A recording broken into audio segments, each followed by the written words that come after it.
अस्सलाम वालेकुम दोस्तों, welcome to my new channel world stories. बिना टाइम वेस्ट किए चलते हैं स्टोरी की तरफ। दोस्तों, ये वाक़या बहुत ही इंटरेस्टिंग होने वाला है जो मेरे खुद के दोस्त के साथ हुआ था। जब मेरा दोस्त और उसकी फैमिली सैर करने के लिए हुंजा वैली गए थे। रात का दूसरा पहर ख़त्म होने को था। वो नारायण से 12-13 घंटे का सफ़र करके अलियाबाद पहुँचे, जो कि हुंजा का एक पुरसकून और पहाड़ों से घिरा हुआ इलाका है। चूँकि हुंजा के लोग सिर्फ दिन में काम करते हैं और वहाँ सर्दी भी इंतहा की होती है, जिसकी वजह से वहाँ बहुत सन्नाटा और वहशत फैली हुई थी, और इसी वजह से उन्हें कमरा तलाश करने में भी काफ़ी दुश्वारी पेश आई। देखते देखते वो एक रिज़ोर्ट के पास जा पहुँचे, लेकिन वक्त बहुत हो गया था, सब सो चुके थे। उन्होंने ऊंची ऊंची आवाज़ें दी और एक लड़का आया और उन्हें रिज़ोर्ट के अंदर ले गया और कमरे दिखाना शुरू कर दिए। उनको कमरे भी पसंद आए। सामान रखने के बाद वो अपने अपने कमरों में चले गए। जब मेरा दोस्त कमरे में दाखिल हुआ तो उसे ऐसा महसूस हुआ जैसे उसे कोई खिड़की से देख रहा है, लेकिन जब उसने बाहर देखा तो कोई भी नहीं था। उसने पर्दे ठीक किए और बाहर जाकर खड़ा हो गया। बाहर खड़ा होकर अपने कज़न का इंतज़ार करने लगा ताकि वो खाना लेने जा सके। इसी दौरान उसे एहसास हुआ जैसे उसे कोई बिल्कुल पास खड़ा है और उसे देख रहा है। उसने इधर उधर अच्छी तरह से देखा, लेकिन वहाँ कोई भी नहीं था। उसने उसे अपना वहम समझा और अपने कज़न के साथ करीमाबाद चले गए। वापस आकर उन्होंने साथ बैठकर खाना खाया। फिर वो अपने अपने कमरों में चले गए।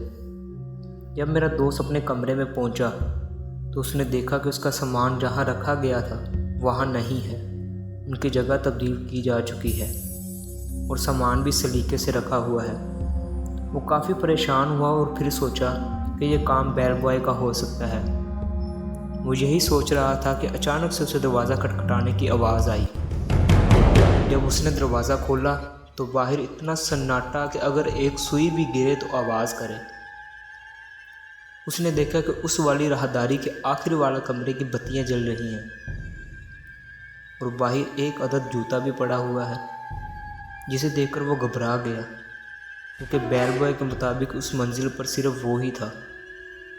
उसने काफ़ी दरवाज़ा खटखटाया, लेकिन अंदर से कोई आवाज़ नहीं आई और अचानक से उस कमरे की बत्ती भी बंद हो गई। वो डरा हुआ तेज़ी से अपने कमरे की तरफ भाग रहा था कि अचानक से उसकी नज़र बाहर बाग में लगे एक बड़े सींगों वाले मारखोर के सर पर पड़ी, जिसका सर उसकी तरफ ही था।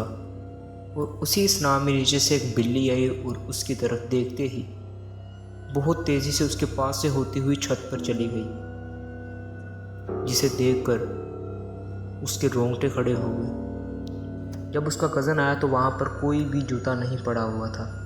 उसने अपने कज़न को सब कुछ बताया तो उसने दिलासा दिया कि ये एक आपका वहम है और बोला मैं तुम्हारे कमरे में लेट जाता हूँ, जो उसने मुनासिब नहीं समझा और उसे वापस भेज दिया और अपने कमरे में आकर लेट गया।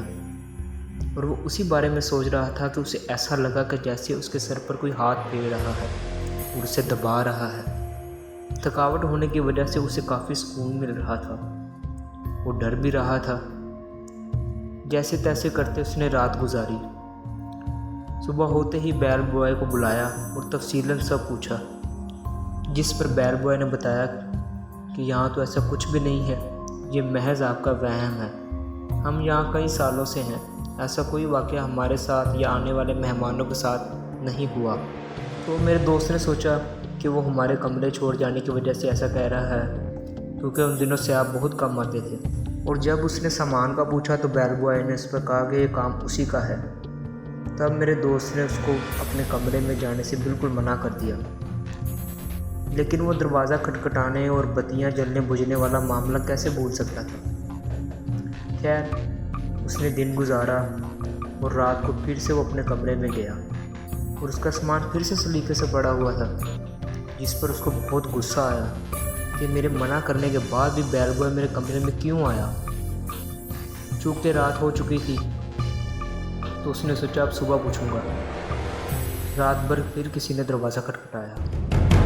डरते हुए जब उसने दरवाज़ा खोला तो वही सन्नाटा, उसी कमरे की बत्तियां जल रही थी, जिसे देखकर उसकी सांस भी रुकने को आ गई और हलक खुश्क हो गया और रोंगटे खड़े होने लगे। جلدی سے دروازہ بند کیا، لیکن ایسا احساس ہوا جیسے کوئی دروازے سے اندر آ گیا ہے۔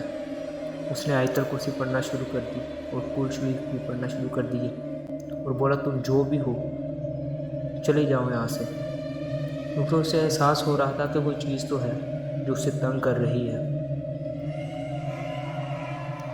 اور اسی ڈر سے وہ لیٹ گیا اور سونے کی کوشش کرنے لگا۔ لیکن پھر گزشتہ رات کی طرح اسے احساس ہوا کہ اس کے بالوں میں کوئی ہاتھ پھیر رہا ہے اور اسے دبا رہا ہے۔ وہ رات اسے اس کی آخری رات لگ رہی تھی۔ وہ اس قدر ڈر گیا تھا۔ جب صبح ہوئی تو اس نے بیل بوائے کو بلایا اور غصے سے بولا کہ میرے منع کرنے کے باوجود تم میرے کمرے میں کیوں گئے؟ بیل بوائے نے بات ٹال مٹول کرنے کی کوشش کی، لیکن میں کافی حد تک بزدل تھا۔ تب اس نے بتایا کہ یہاں ایک روحانی مخلوق رہتی ہے جو کہ اس کے مطابق اس زمین کی مالکن ہوا کرتی تھی، لیکن وہ کسی کو پریشان نہیں کرتی تھی، نہ ہی کوئی نقصان پہنچاتی تھی، اور وہ ایک نیک روح ہے اور بہت کم حیا ہوتی ہے، اور سیاہ نہ ہونے کی وجہ سے اسے ہم سے جھوٹ بولنا پڑا تھا۔ پھر ہم نے وہاں سے جانے میں ہی بہتری سمجھی، کیونکہ ہنزا کے لوگ بہت مہمان نواز ہوتے ہیں اور خوش طبیعت کے مالک ہوتے ہیں۔ اس کے خیال کے مطابق وہ مہمان نواز روح تھی جو آنے والے سیاحوں کا خیال رکھتی تھی، لیکن کبھی کبھی مجھے یہ وہم بھی لگتا ہے۔ اور جب میرے دوست نے مجھے آ کر یہ اپنی آپ بیتی سنائی، ایک دفعہ تو میں بھی ڈر گیا تھا اور میرے رونگٹے بھی کھڑے ہونے لگے، اور یہ بہت خطرناک واقعہ تھا جو اس رات میرے دوست نے فیس کیا تھا۔ پھر وہ اس کے بعد کبھی بھی ہنزا نہیں ہوئے، اور وہ آج بھی اس کو اپنا وہم ہی سمجھتا ہے۔ امید کرتا ہوں گائز آپ لوگوں کو کہانی بہت اچھی لگی ہوگی۔ ایسی اور پراسرار کہانی سننے کے لیے میرے چینل کو سبسکرائب کریں اور بیل آئیکن دبانا مت بھولیے گا۔ تھینکس فار واچنگ، ملتے ہیں اگلی ویڈیو میں۔ اللہ حافظ۔